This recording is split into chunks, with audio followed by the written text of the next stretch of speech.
Hello बच्चों, आज की क्लास में हम डिस्कस कर रहे हैं हमारी कक्षा 10 की गणित की वर्कशीट संख्या 41 और दिनांक है 7 अक्टूबर 2020। और आज हम ऊंचाई और दूरी पर आधारित कुछ अभ्यास प्रश्न कर रहे हैं, क्योंकि ऊंचाई और दूरी से संबंधित हम सारे कॉन्सेप्ट सीख चुके हैं। आज हम कुछ प्रश्नों का अभ्यास करेंगे।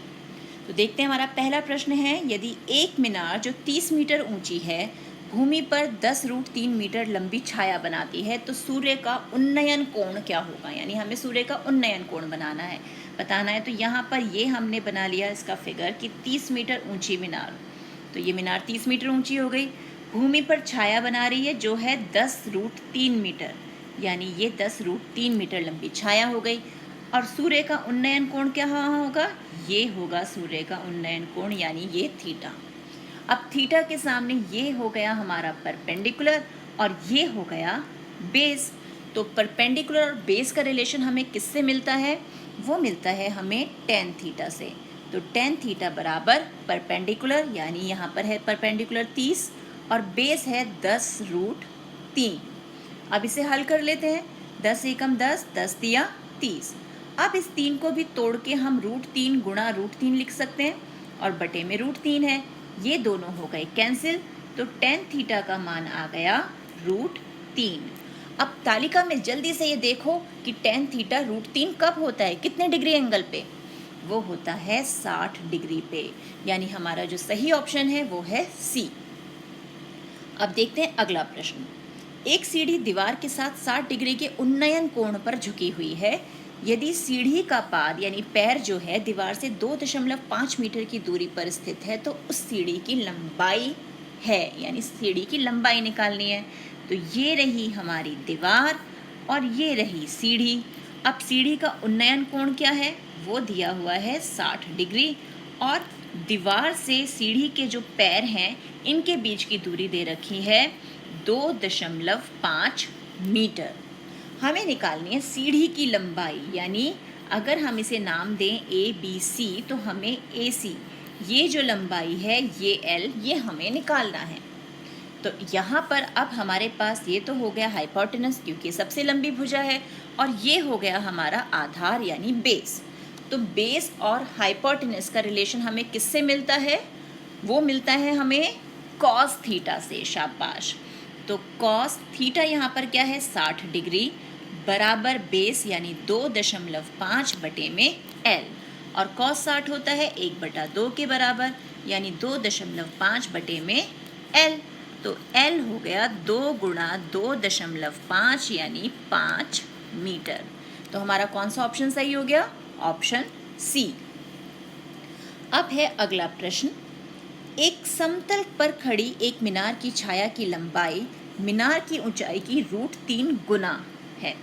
सूर्य का उन्नयन कोण होगा क्या। अब इनमें से हमें देखना है कि सूर्य का उन्नयन कोण क्या होगा। अब ये रही हमारी मीनार और ये रही इसकी छाया। अब यहाँ पर क्या है, हमें लंबाई कुछ नहीं दी, हमें ये कहा है कि मीनार की छाया उसकी लंबाई से, जो एक्चुअल लंबाई है उससे √3 गुना है। यानी अगर हम इसे x माने तो ये √3x हो जाएगा। तो हमें उन्नयन कोण यानी ये जो थीटा है ये निकालना है। तो अब थीटा के सामने ये परपेंडिकुलर और ये हो गया हमारा आधार, और P और B का रिलेशन किससे मिलेगा, अभी हमने फर्स्ट क्वेश्चन में भी देखा, टेन थीटा से। तो टेन थीटा बराबर x बटे में √3x, x से x कैंसिल, तो हमें टेन थीटा मिल गया 1/√3। अब 1/√3 कब होता है टेन थीटा, जब हमारी थीटा की वैल्यू 30 डिग्री हो, यानी सूर्य का उन्नयन कोण आ गया 30 डिग्री। अब देखते हैं अगला प्रश्न। अब यहाँ जो प्रश्न दिया है ये है एक 50 मीटर लंबे खंबे की छाया 50/√3 मीटर है। तो सूर्य का उन्नतांश यानी उन्नयन कोण जो है वो हमें बताना है, एल्टीट्यूड क्या है। तो यहाँ भी हम प्रश्न कैसे बनाएंगे, इसकी आकृति ये है हमारा 50 मीटर लंबा खंबा और ये है इसकी छाया यानी 50/√3 मीटर। तो फिर यहाँ पर हमें सूर्य का उन्नतांश बनाना है, यानी ये थीटा हमें निकालना है।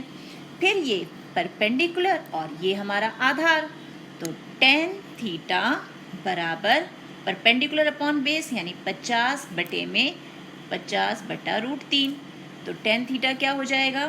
टेन थीटा हो गया 50 बटा 50 गुणा √3। 50 और 50 कैंसिल, यानी टेन थीटा आ गया √3। और टेन थीटा √3 कब होता है? जब हमारा कोण हो 60 डिग्री का। तो उत्तर आ गया 60 डिग्री। अगला प्रश्न, 10√3 मीटर ऊंचाई वाली एक मीनार जो कि शिखर का भूमि पर उस मीनार के पास से 30 मीटर की दूरी पर स्थित बिंदु से उन्नयन कोण होगा। यानी यहाँ भी हमें उन्नयन कोण निकालना है। तो अब मीनार की ऊंचाई जो है यहाँ पर वो दे रखी है 10√3, ये हो गया। मीनार के पाद से यहाँ पर एक दूरी 30 मीटर की दूरी पर यहाँ से हमें मीनार का उन्नयन कोण, उसके शिखर का उन्नयन कोण निकालना है, यानी ये थीटा। फिर हमारे पास परपेंडिकुलर है और ये रहा बेस, यानी फिर हम क्या यूज़ करेंगे? Tan theta. तो यहाँ पर हमारे पास आ गया टेन थीटा बराबर 10√3 बटे में 30। तो 10 एकम 10, 10 दिया 30। अब हम यहाँ क्या करेंगे बेटा? जो नीचे का 3 है उसे भी √3 गुणा √3 लिख लेते हैं तोड़ के। ये और ये कैंसिल, यानी 1 बटा √3 आ गया हमारे पास टेन थीटा। और टेन थीटा 1 बटा √3 कब होता है? जब थीटा की वैल्यू क्या होगी? जब थीटा की वैल्यू हमारी 30 डिग्री होगी। तो उन्नयन कोण आ गया हमारा 30 डिग्री। ये प्रश्न भी हल हो गया। अब अगला प्रश्न देखते हैं। दो खंभों जिनकी ऊंचाई 16 मीटर वह 10 मीटर है के शिखर एक तार द्वारा जुड़े हैं जिनकी लंबाई L मीटर है। यदि तार समतल से 30 डिग्री पर झुकी है तो L यानी लंबाई हमें ज्ञात करनी है। तो अब यहाँ पर फिगर बनी कि ये हमारा एक खंभा है जिसकी ऊंचाई 16 मीटर है, एक दूसरा खंभा है जिसकी ऊंचाई 10 मीटर है और ये एक तार से जुड़े हुए हैं। इस तार की लंबाई L दे रखी है और ये तार क्षैतिज के साथ यानी यहाँ पर जो कोण बना रही है वो है 30 डिग्री का कोण। तो हमें L यानी ये जो लंबाई है ये निकालनी है। तो अब हमारे पास क्या है? ये 10 मीटर है तो ये भी 10 हो जाएगा। तो जो बचा हुआ हिस्सा, जो इतना बचा हुआ हिस्सा, ये क्या होगा? इस 16 में से इस 10 को हम माइनस कर देंगे, यानी 6 मीटर हमें मिल गया। अब ये है परपेंडिकुलर और हमें निकालना है हाइपोटेनस। तो P और H के बीच का रिलेशन कौन देगा हमें? वो देगा साइन थीटा। तो साइन 30 डिग्री बराबर है 6 बटा L के, और साइन 30 होता है 1 बटा 2 के बराबर, यानी 6 बटा L, और L हो गया 12 मीटर। यानी अब हमें क्या मिल गया? जो हमारी तार की लंबाई है वो है 12 मीटर, यानी सी ऑप्शन जो है वो सही आंसर है। अब देखते हैं अगला प्रश्न। अब यहाँ दिया हुआ है एक पतंग समतल भूमि से 50√3 मीटर ऊंचाई पर उड़ रही है। एक डोर से बंधी है जो क्षैतिज से 60 डिग्री कोण पर झुकी है। डोर की लंबाई ज्ञात कीजिए। तो यहाँ भी हमारा चित्र किस प्रकार बनेगा कि ये रहा हमारा प्रश्न 7 कि ये एक पतंग है जो यहाँ उड़ रही है और यहाँ ज़मीन पर इसका जो कोण है वो है 60 डिग्री का, क्योंकि 60 डिग्री पे झुकी हुई है डोर, और ये ऊंचाई जो है वो है 50√3। हमें निकालना है डोर की लंबाई, यानी ये L। तो ये हमारा परपेंडिकुलर और ये सबसे लंबी भुजा है, यानी ये हो गया H। तो अब कौन सा रिलेशन यूज़ करेंगे? यहाँ भी हम यूज़ करेंगे साइन थीटा का, यानी साइन 60 डिग्री बराबर है 50√3 बटे में L। और 60 डिग्री कितना होता है साइन में? √3 बटा 2 बराबर 50√3 बटे में L। ये √3 और √3 कैंसिल हो गया, तो L की वैल्यू क्या मिल जाएगी? 50 गुणा 2 यानी 100 मीटर।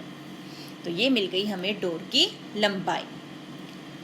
अब अगला प्रश्न है, एक स्तंभ की छाया की लंबाई उसकी ऊंचाई का √3 गुना है। प्रकाश के स्रोत यानी सूर्य का उन्नयन कोण ज्ञात कीजिए। ये प्रश्न बिल्कुल जैसे हमने प्रश्न 3 हल किया है ना बेटा, उसी की तरह आपको ये प्रश्न 8 भी हल करना है। तो ये प्रश्न आप स्वयं हल करेंगे, ठीक है।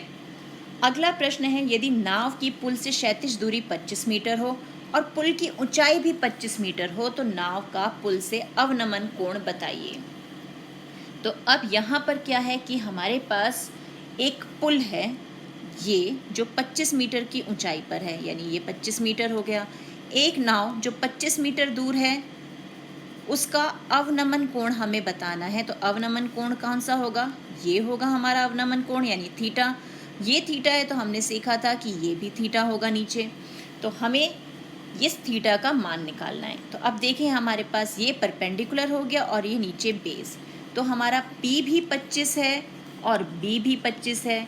और हमने संबंधों में देखा था कि P और B कब बराबर होते हैं? जब हमारा थीटा 45 डिग्री हो। तो थीटा का मान क्या आ गया? 45 डिग्री। लास्ट प्रश्न है, दो व्यक्ति एक मीनार की विपरीत दिशा में P तथा Q पर खड़े हैं। यदि मीनार AB की ऊंचाई 60 मीटर है तो दोनों व्यक्तियों के बीच की दूरी ज्ञात करने के लिए चित्र बनाइए, यानी हमें सिर्फ चित्र बनाना है। तो ये रही हमारी मीनार AB। दो व्यक्ति, यानी ये 60 मीटर की मीनार है हमारी, और दो व्यक्ति P और Q इसके अपोजिट डायरेक्शन में, यानी विपरीत दिशाओं में खड़े हैं। एक यहाँ है और एक यहाँ है।